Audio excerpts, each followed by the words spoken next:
Introducing 10 psychological tricks to help you in a crisis. And check out my other videos. Come on, sit down, let's talk. We got to figure out 10 things that psychologically will strengthen us, because things are mighty trying out here these days. So let's try to all wrap our minds around sanity for a change.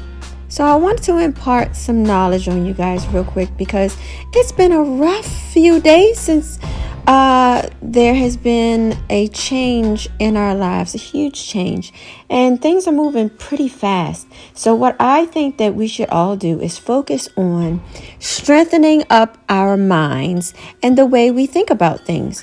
And so I would like to impart 10 things that you can do to strengthen your mental up. So let's go through them right now, and so we can be mentally strong people. This is just 10 things to use every day when you're facing so many ups and downs and ebbs and flows of life. And it's not always a bleak picture. It really is how you look at things. That is how things will end up being in the end for you. So if you look at things as glass half full, then things normally would end up correctly or end up in a good way. Even if you fail, it is still set up for you to succeed in the end. So it's all about the way you look at things. So if you look at things half empty, then, it's just like, oh, pessimistic, Debbie Downer. Don't do that. Half glass full all the time, because that way you, in the end, you know that all things are good for you. And that is the way it is. All things are good for you. All things are working for the good.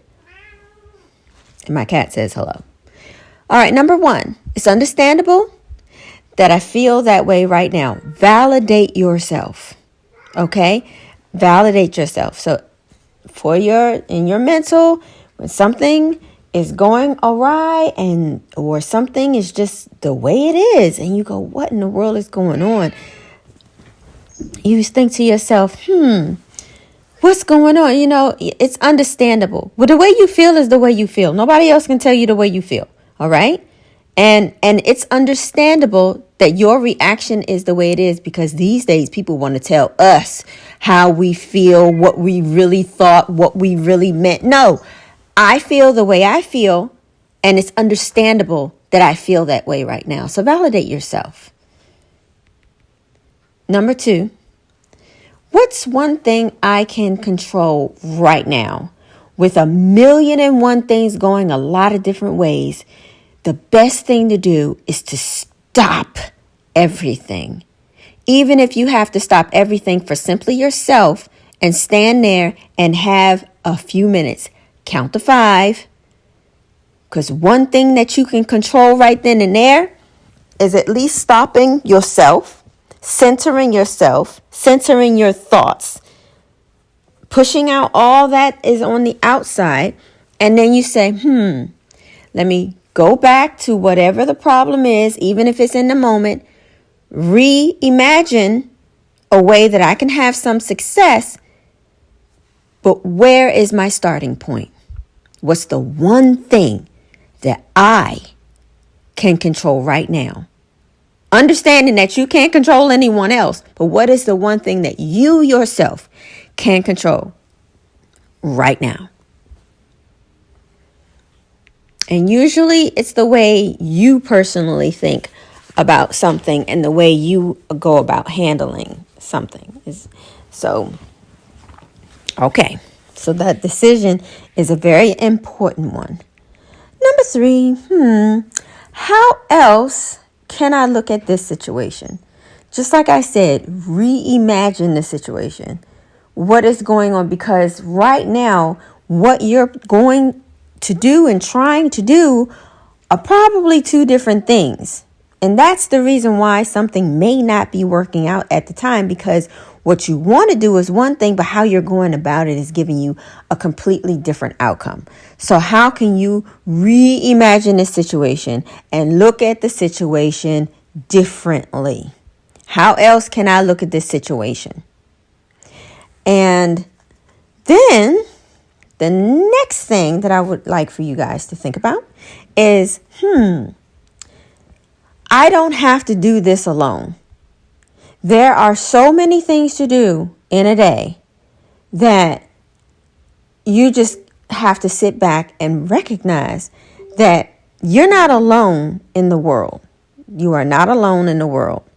And you don't have to go at it alone. So how else can you look at this situation? Maybe I need help. I don't have to do this particular thing alone. If you have help, use that help. I'm going to tell you, the hardest days that I had at work was when I thought that I had to do a mountain of work myself. When I had help in hands, and I had people to say, hey, what do you need me to do? I'm here to help you. I can handle something else. What do you got? In my day, I come from a bunch of people who would not give you the work because you literally would be encroaching on their stance at work. And so I don't want a replacement, but I definitely need help because I am drowning. And so how can you reimagine that situation and then go back and have the helping hands that you have actually get you to the finish line? Okay. And when you are being also given so much work, we're going to move on to number 5. When you're being given so much work and you're asked to do so many things, I take that as a compliment. I could do a lot. I'm really awesome. And they really want me to do this because I'm so awesome. However, number 5 is to set your boundaries. And you are allowed to say no. So you are allowed to refuse. Okay? You are allowed that. How many times have you gone somewhere and somebody told you no? Why isn't it that you can say the same thing? You can. Put your foot down and say no. This is a great way to say no. I appreciate you coming to me and asking me to do that. I would love to, but I cannot. I am swamped. I have this over here. No. And then if the person persists, hey, maybe you can do it later on, blah, blah, blah. No, I said no. Yeah, I said no. And if the person keeps on asking, I can't do it. I said no. Be firm. I can't do it any other time. I mean, because let's say you could do it another time, but then that time is taking away from you. And you need to set some boundaries because you have to have a fresh mind. You need to do things too. You have a life. Why does somebody think that you need to give up yourself and everything else because they need you to do something or not need you to do something, but want to do something? This person is coming to you and asking you for this when I'm pretty sure they could do it themselves. Okay? You could do it yourself. Don't ask me. Why don't you ask Mary Sue over there? Don't ask me. I already told you no. Get out of my face. Because now I'm going to get rude. And it's not even really being rude, but hey, sometimes people just don't get it when they keep on pressing you. So anyway, let's go on to number 6. What's the worst that can happen? What is the worst that can happen if I set my boundaries, or if I don't know the outcome, or if this thing doesn't get done, or. It could be a plethora of things. But what is the worst thing that could happen? Now, this is very important. Do not underestimate this. Do not underestimate this, okay? You might be fearful and holding back from taking action, but that doesn't mean that there are not things to consider and there is not real danger in whatever it is that you're considering. Because the worst thing that could happen is probably the reason why you have limited yourself from even going there, wherever there is. So you must weigh the benefits, the pros and the cons. And I like to write a list. I like to write a list of what are my pros and what are the cons. So if I'm thinking of, okay, so I want to go to the I want to go to the Silver Diner for dinner. What are the pros and cons? Okay, the pros are the food is great. I'm going to get my milkshake. I'm going to have fun. I always love it there. Great environment. I could use the jukebox. All right? What are the cons? I don't have a ride there. It's 26 miles away. I don't get a chance to go there that often. And that's a good thing because I save money because it's expensive. So, you know, those are the cons. I can't get there and I ain't got enough money for it. Okay? So weigh those things. You love it, but this, but that. If you don't have enough money, you don't have enough money. So what are the pros and the cons of it? So that's your decision that you have to make. What is the worst that could happen when you're weighing your pros and your cons of whatever it may be? And so what's the worst that can happen? And sometimes those pros outweigh the cons. And just because you have more of the pros doesn't mean it outweighs the cons, because the cons might be very heavy in what they are, but the pros might be a good bet because the reward is just that much bigger when you're thinking on a bigger scale. So you do have to think about the pros and the cons. And what I used about going to get dinner, that was just a very small example, but just put it on whatever it is. What is the worst that can happen? And do not underestimate that. What is the worst that can happen? That's not a signal for you to go, yeah, it's going to be okay. No, you really think about it. Okay.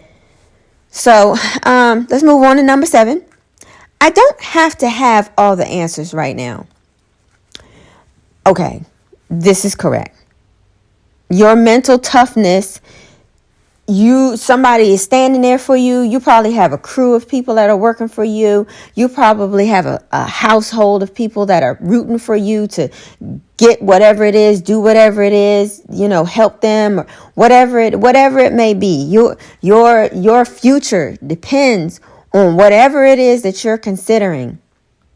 And at that moment, when you need to do something, when you need to come up with an answer, it is okay not to know. Okay? So right then and there, it is okay to tell yourself, I don't have all the answers right now. I don't know.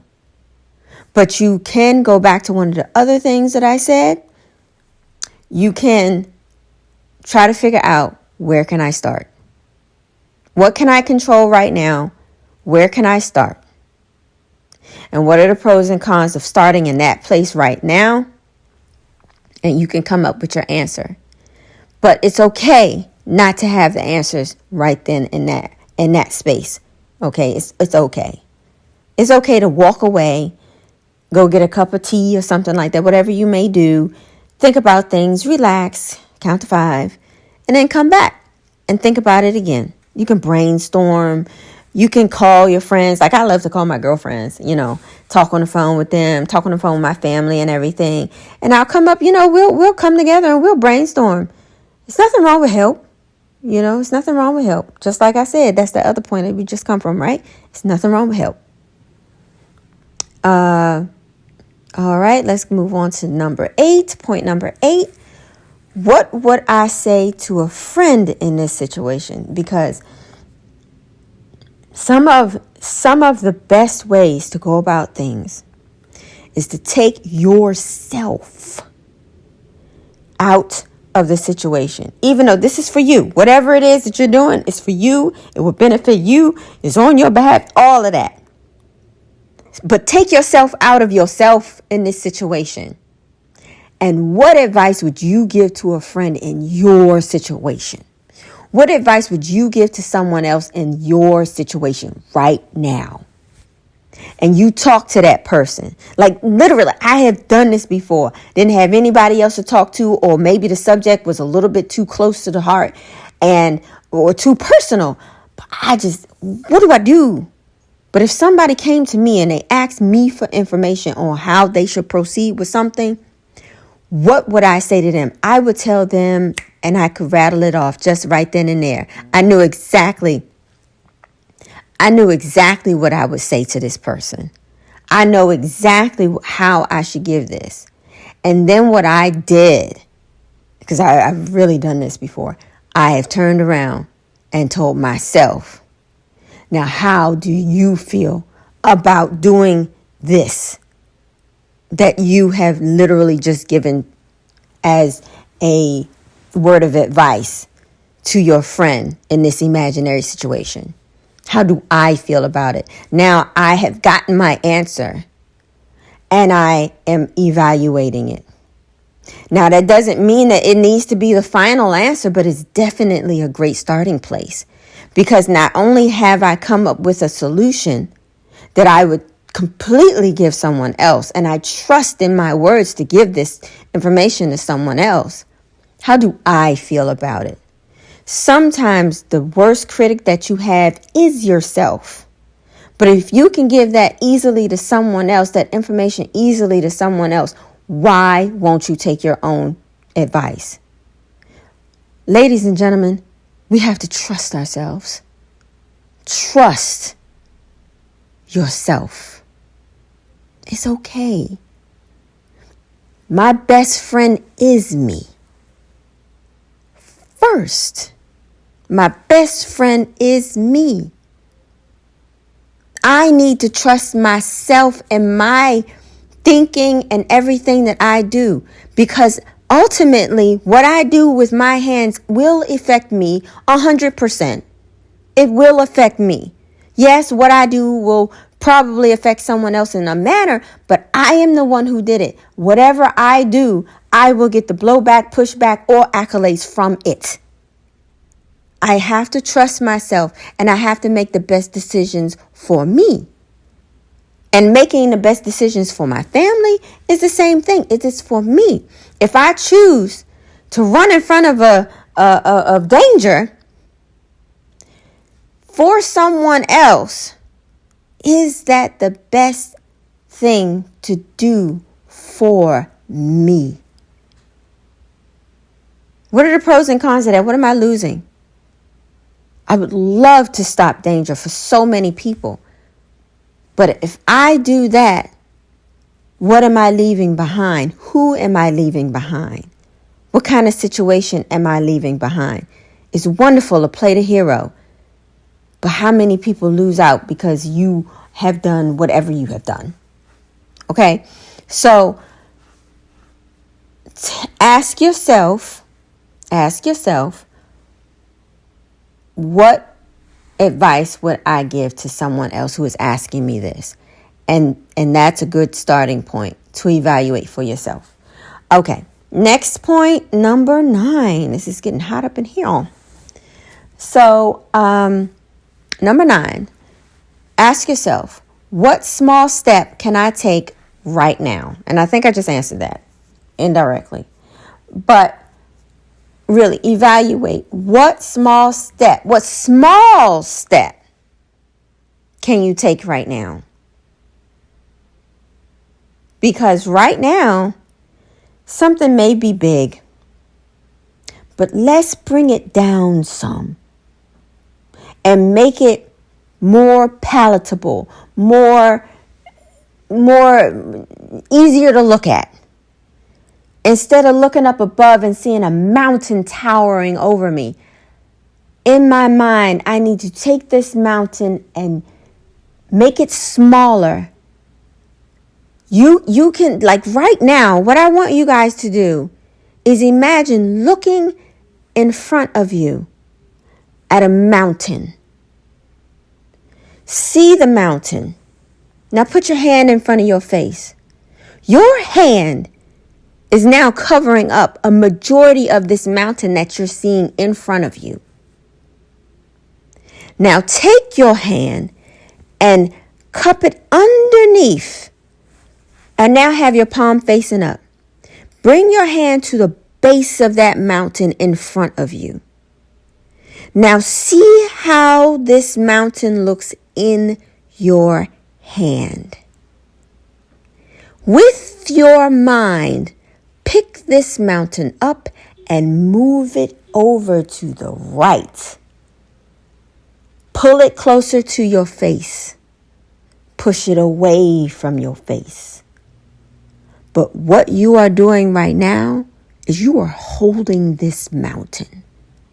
Now close your fist and put the mountain down in front of you. That mountain is not there anymore. You have just taken the big thing out of your way. That road is no longer blocked. Make it smaller to understand what you're dealing with and get at it bit by bit. So what small step can you take right now to understand what you have to do to accomplish your goal? All right. Number 10 and the final one. How have I gotten through hard times before? Now, some people have never gotten through a hard time.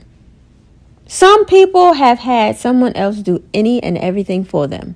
And that is a wonderful thing. You are so blessed. However, it also has made you into someone who doesn't know how to apply critical thinking in a hard, tough time. Unless you have watched what has gone on when someone else may have taken up that mantle for you and done the hard work. One thing is for sure, that we don't always have the luxury of having someone take care of us. There will be a time when we need to figure things out on our own. And it's good for you to watch what someone else does. The best way to learn how to cook is to get in the kitchen with the actual cook and follow their lead. Learn the way the spices taste. Learn how you use a measuring cup and the measuring spoons. Understand what may be a bigger flavor than the other, what may pair with something to make it better, or more spicy, or more sour, or more sweet, or more hot, or more cooler to the taste of the tongue. Learn how artful it is and how poetic it could be to fashion things in your own flavor from what you have learned from that masterful cook in the kitchen. The same goes when it comes to a tough time. How could I look at this like I have looked at something before? Not all the time will you see that every situation in a tough time is the same. But you can still use some of the ways that helped you out in the past to get you forward. And just like I said earlier, one of the toughest things sometimes to get over is yourself. So instead of thinking that you have all the answers, you have to realize that sometimes someone else has the answers too. And there are people who have almost surely gone through whatever it is you're going through. What did they do? What did I do in the past? How can I apply this? Will it get the job done? If not, where can I go for extra help and extra ideas and other ways to attack this situation? What would Jesus do, as some people would say? What would God do for me in this situation. Because if I don't have the answers, I got to give it up to God. And if I give it up to God, I don't know what he's going to do. But I know he will do. And so if I don't have all the answers, if I don't have any answers, if I don't have any but a few, but I need the rest, I go and I confer with God. I do. And sometimes the answer is supernatural. It really is. And there's nothing wrong with going and asking God for help. As a matter of fact, the first thing you should do is ask God for help, because he can answer all of the questions that you have in every type of way that you are trying to control yourself in this situation, so that you can come out of it on top and trust and believe that in the end it will be that much better than you ever could have imagined. But there's nothing wrong with asking God what he could do for you. And when I said ask, what would Jesus do? When I asked that, it's not because I'm trying to get religious, or I'm not trying to say that Christianity is the right way to go. Because when I say God, I mean the number one God. I mean the most high, omnipotent, the God, the creator of everything, the God of us all. Okay? That's what I mean. But when I say what would Jesus do, it's a saying that Christians have. And literally, in the Bible, in the Quran, a lot of different religious scholars and stuff would, they a lot of times they have a lot of answers. And you can take it or you can leave it. But it's nothing wrong with seeing where something may go if you just ask them for help. Ask your friends, ask your family, ask your supervisor. You can even ask your supervisor, hey, this task I'm not familiar with. Or you can say just whatever. You can say, hey, do you think you can give me a few pointers on where to start with this? Like this problem is deep. Sir, ma'am, can you help me out just a little bit? It's not telling you how to do your job, but sometimes you just haven't come across everything, and you don't have all the answers. That goes back to another thing that we said. We don't have all the answers. So there's nothing wrong with asking someone for help. There's nothing wrong with reevaluating the situation. There's nothing wrong with saying, hey, how did this work out before? What can I do? And that can be a great starting point if you don't already know it. So yeah, there we go. 10 things that mentally strong people do, and things that will definitely help you out in this time of chaos and uncertainty, or your particular moments of chaos and uncertainty. Okay, thanks for tuning in with this short break from the rest of your life. And I hope you make these tips that I gave you a part of your reality. You can put them away in the back of your mind and use them whenever you need to have a little bit more help with critically thinking about things when you feel stuck, when you're just faced with a lot of things that's on your plate. And just remember, you got this. All right, like and subscribe. Check out my other videos, because they are not always promoted. And for whatever reason, you may not get a notification. So check them out. I put in hard work. I try to be very tuned in and give you the straight facts. So, all right, see you guys another time. I hope that helped out. Okay, toodaloo.